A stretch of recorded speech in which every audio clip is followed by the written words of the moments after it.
लेकिन भारत के वीर जवान तो तिरंगे में लिपट करके भी चलते हैं और उनके साथ चलती हैं उनकी वीरता की कहानियां, शौर्य की कहानियां और देश प्रेम की कहानियां। आप और हम तो पहाड़ एडवेंचर के लिए चढ़ते हैं पूरी सेफ्टी के साथ में, लेकिन वो पहाड़ों पर ड्यूटी निभाते हैं ताकि आप और हम सुकून से सो सकें। कारगिल की विजय गाथा बरसों बीत चुके हैं, लेकिन आज भी हमारे रोंगटे खड़े कर देती हैं और हमें याद दिलाती है कि आपकी हमारी जान सुरक्षित है क्योंकि किसी ने अपनी जान की बाजी लगा दी थी। नमस्ते दोस्तों, आरजे कार्तिक की लर्निंग सीरीज देख रहे हैं आप और सबसे बड़ी बात सीखने वाली मैं कहता हूं, सीखोगे नहीं तो जीतोगे कैसे। सीखिए देश प्रेम क्या होता है। 5 ऐसी गाथाएं जो कारगिल की उस विजय को याद दिलाती हैं और हमें याद दिलाती हैं कि देश प्रेम क्या होता है। सबसे पहली कहानी सूबेदार मेजर योगेंद्र सिंह यादव की, जो 16 साल की उम्र में भारतीय सेना में शामिल हो गए थे और 19 साल की उम्र में साहस और पराक्रम के लिए जो सबसे बड़ा सम्मान है परमवीर चक्र, उससे उन्हें सम्मानित किया गया। सबसे कम उम्र में इस पुरस्कार से सम्मानित होने वाले वो हमारे जांबाज सैनिक बने। बुलंदशहर में सिकंदराबाद में एक अहीर नाम का गांव है जहां 10 मई 1980 को उनका जन्म हुआ। 1996 में उनके पास में चिट्ठी आई सेना में भर्ती होने की। पूरे गांव में खुशी का ठिकाना नहीं था। योगेंद्र के पिताजी भी सेना में थे, तो अपने पिताजी को उन्होंने देखा था और उन्हें लगता था कि मुझे भी फौज में शामिल होना है, तो फौज में शामिल हुए। उन्हें बहुत खुशी हुई और सूबेदार मेजर योगेंद्र सिंह यादव 1999 में जब उनकी शादी हुई, सिर्फ 15 दिन हुए थे, छुट्टियों में घर आए हुए थे, तभी उनके पास में कारगिल हेडक्वार्टर से बुलावा आता है कि आपको आना होगा। आसपास के लोग समझाते हैं कि अभी तो शादी हुई है, क्या तुम इसको टाल नहीं सकते बुलावे को, क्या तुम रुक नहीं सकते, लेकिन वो कहते हैं नहीं, पहले ड्यूटी, पहले अपना कर्तव्य निभाऊंगा। सामान पैक करते हैं और पहुंच जाते हैं अपनी ड्यूटी निभाने के लिए। जम्मू कश्मीर में जब वो जाते हैं तो उन्हें पता चलता है कि उनकी जो बटालियन है 18 ग्रेनेडियर, वो द्रास सेक्टर की सबसे ऊंची पहाड़ी तोलोलिंग पर लड़ाई लड़ रही। योगेंद्र जो थे वो कुछ ही घंटों में पहाड़ी पर पहुंच जाते हैं अपनी बटालियन के पास और जब देखते हैं कि पाकिस्तानी जो आर्मी है उनकी तरफ से गोलीबारी हो रही है तो बिना देरी के मोर्चा संभाल लेते हैं। और एक समय ऐसा आता है कि इनकी टुकड़ी में बड़े कम सैनिक बचते हैं। दुश्मन सैनिकों को लगता है कि शायद सब खत्म हो गए, तो थोड़े रिलैक्स्ड मोड में आ जाते हैं। ये एक इनकी प्लानिंग थी सामने वाले को झांसा देने की। तो जब ये गोलीबारी बंद होती है, जब पाकिस्तानियों को लगता है कि बटालियन खत्म हो गई, टुकड़ी खत्म हो गई, तब फिर से अटैक कर देते हैं। योगेंद्र सिंह यादव की आंखों में एक ही सपना था कि उस चोटी पर तिरंगा लहराना था और कमाल करके वो दिखाते हैं। ताबड़तोड़ जो है वो हमला करते हैं। फिर दुश्मन सैनिक जो होते हैं उनमें से एक जो है पीछे की तरफ अपनी आर्मी को सूचना देता है कि यहां पर अभी और इंडियन जो है बचे हुए हैं, और जो है सेना आती है और इन पर फिर से हमला करती है।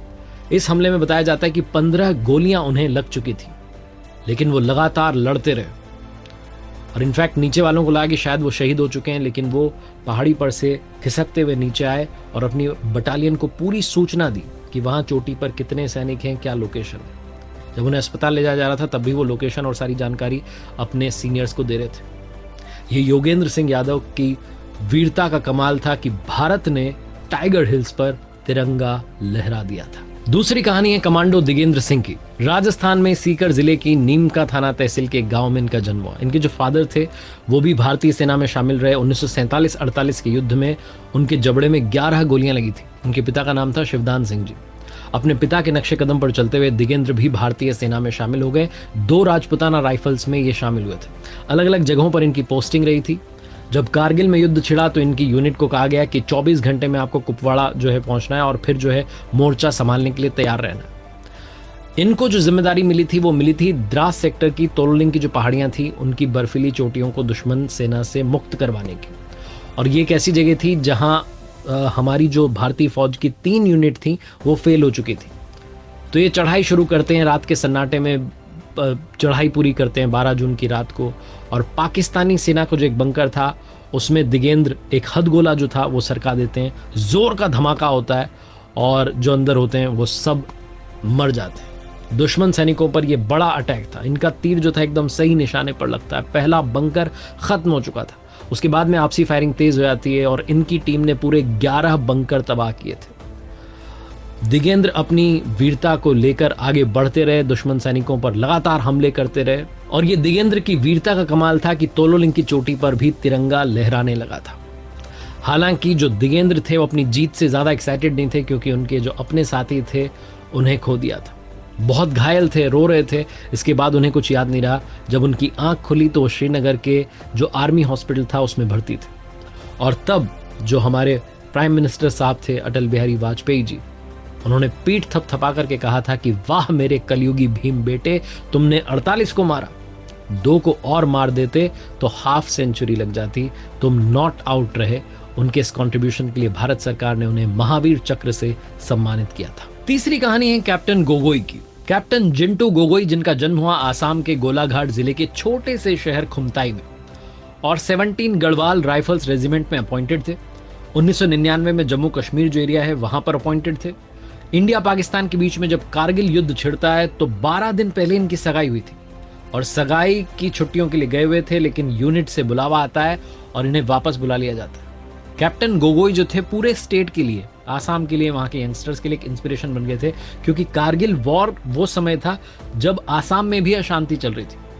क्योंकि वहां पर अशांति चल रही थी तो कैप्टन जिंटू गोगोई ने अपने लोगों को कहा कि हमें एक रहना है और हमें भारत के साथ आगे चलना है, भारत का जो झंडा है तिरंगा उसे बुलंद रखना है। इस बात से आसपास के लोगों को, युवाओं को बहुत इंस्पिरेशन मिली थी। कैप्टन गोगोई को जो काम मिला था वो मिला था बटालिक सेक्टर में काला पत्थर से पाकिस्तानी सैनिकों को खदेड़ने का। और कैप्टन गोगोई वहां पहुंचे थे, मोर्चा उन्होंने संभाला हुआ था, तभी दुश्मन सैनिकों की नजर इनकी टुकड़ी पर पड़ जाती है। भारी गोलीबारी होती है। पाकिस्तानी सैनिक जो हैं वो कैप्टन जिंटू गोगोई की जो टुकड़ी थी उसको चारों दिशाओं से घेर लेते हैं। और कैप्टन गोगोई जो थे अपनी रेजिमेंट का जो आदर्श वाक्य था युद्धाय कृत निश्चय, यानी कि दृढ़ संकल्प के साथ लड़ो, इसको चरितार्थ करते हैं और कमाल की लड़ाई लड़ते हैं, एक वीरता का परिचय देते हैं। और इस उद्घोष के साथ में जो उनकी रेजिमेंट का युद्ध घोष था, बद्री विशाल की जय, ये जयकारा लगाते हुए दुश्मन सैनिकों पर हमला कर देते हैं। और कैप्टन गोगोई की जो साहसी कार्रवाई थी, इसमें पाकिस्तान के 2 सैनिक मारे जाते हैं, कई सारे घायल हो जाते हैं। हालांकि ये जो गोलीबारी हुई इसमें कैप्टन गोगोई भी घायल हो गए थे, उनको भी काफी चोटें आई थी, लेकिन उन्होंने तब तक गोलीबारी जारी रखी जब तक कि वो गिर नहीं गए। गंभीर चोटों की वजह से वो युद्ध भूमि में वीर गति को प्राप्त हो गए। कैप्टन जिंटू गोगोई की ये जो बहादुरी थी और उनका जो सर्वोच्च बलिदान था, इसके लिए उन्हें मरणोपरांत वीर चक्र से सम्मानित किया गया था। और उनकी इस वीरता की वजह से ही भारतीय सैनिकों ने काला पत्थर की उस जगह को दुश्मनों से मुक्त करा लिया था। चौथी कहानी है कैप्टन मनोज कुमार पांडे की। वो कहते थे मेरे रास्ते में मौत भी आई तो उसे भी मार दूंगा। Captain Manoj Pandey GR गोरफा rifle के पहली बटालियन के जवान थे। और कमाल की बात ये रही कि उन्होंने परमवीर चक्र के लिए ही भारतीय सेना ज्वाइन की थी।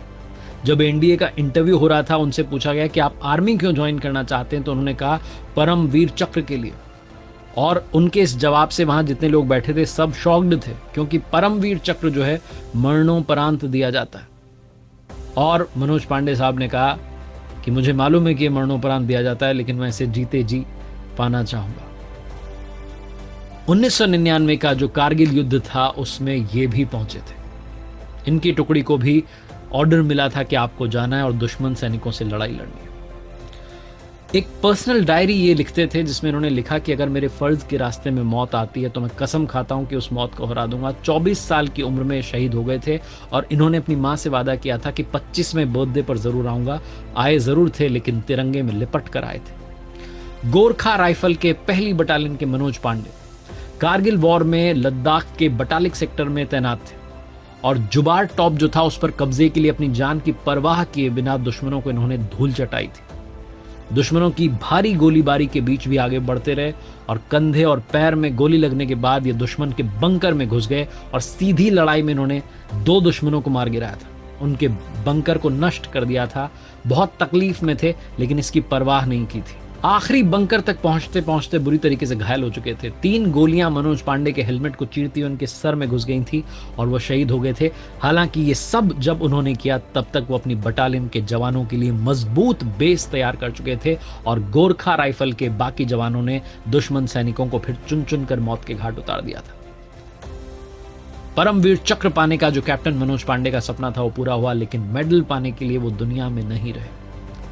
कैप्टन मनोज पांडे को उनके इस अदम्य साहस के लिए मरणोपरांत सेना का सर्वोच्च मेडल परमवीर चक्र जो था उससे सम्मानित किया गया। और उनके पिता गोपीचंद पांडे साहब ने 26 जनवरी 2000 को उस वक्त के जो प्रेसिडेंट थे KR नारायणन साहब, उनसे उसे ग्रहण किया था। फील्ड मार्शल सैम मानेकशॉ ने कहा था एक बार कि अगर कोई आदमी कहता है कि मौत से डर नहीं लगता तो या तो वो झूठ बोल रहा है या फिर वो गोरखा है। और गोरखा होने का फर्ज निभाया कैप्टन मनोज पांडे ने। कैप्टन विक्रम बत्रा की शहादत को तो हम प्रणाम करते ही हैं, लेकिन ये कारगिल विजय गाथा अधूरी रह जाएगी अगर उन दो जाबाजों का नाम नहीं लिया, गुंजन सक्सेना और श्रीविद्या राजन। कारगिल वॉर से पहले वायुसेना में महिलाओं को फुल कमीशन नहीं दिया जाता था। शॉर्ट सर्विस कमीशन के जरिए महिलाएं 7 साल तक ही देश की सेवा कर सकती थी। ये वो दिन थे जब गुंजन सक्सेना और श्रीविद्या राजन उन 25 ट्रेनी पायलट्स में शामिल थी जो कि 1994 में इंडियन एयरफोर्स के पहले बैच में शामिल हुई थी। आर्मी फैमिली से ताल्लुक रखती थी फ्लाइट लेफ्टिनेंट गुंजन सक्सेना और फ्लाइट लेफ्टिनेंट श्रीविद्या राजन।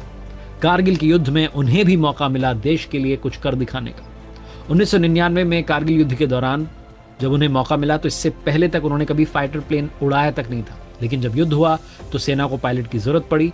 गुंजन सक्सेना और श्रीविद्या राजन देश की सेवा करने की तलाश में थीं और ये उनके लिए मौका था। दोनों घायल सैनिकों को लाती थीं, राशन की सप्लाई का काम करती थी। सबसे जो इंपॉर्टेंट एरिया था जहां वॉर जोन था उसमें पाकिस्तानी पोजीशन पर निगाह रखने की जिम्मेदारी इनको मिली थी और ऐसे इलाके में उड़ान भरती थी जहां से वो पाकिस्तानी मिसाइल्स की जो है रडार में भी आ सकती थी, लेकिन डरी नहीं। और इस मिशन के लिए जो छोटा चीता हेलीकॉप्टर था उसके जरिए भी उन्होंने वॉर जोन में उड़ान भरी। ना तो उनके पास में ज्यादा लड़ने के लिए सामान थे, ना मिसाइलों से भिड़ने के लिए, उनका सामना करने के लिए क्षमतावान हेलीकॉप्टर थे, लेकिन तब भी उन्होंने जान की परवाह किए बिना देश प्रेम को आगे रखा, उड़ान भरी और अपने मिशन को अंजाम तक पहुंचाया। आज इस कारगिल विजय गाथा में मैं प्रणाम करता हूं उन सभी शहीदों को और आप सबको याद दिलाता हूं कि आप और हम आज इसलिए मुस्कुरा रहे हैं क्योंकि कोई है जो सरहद पर अपनी जान की परवाह किए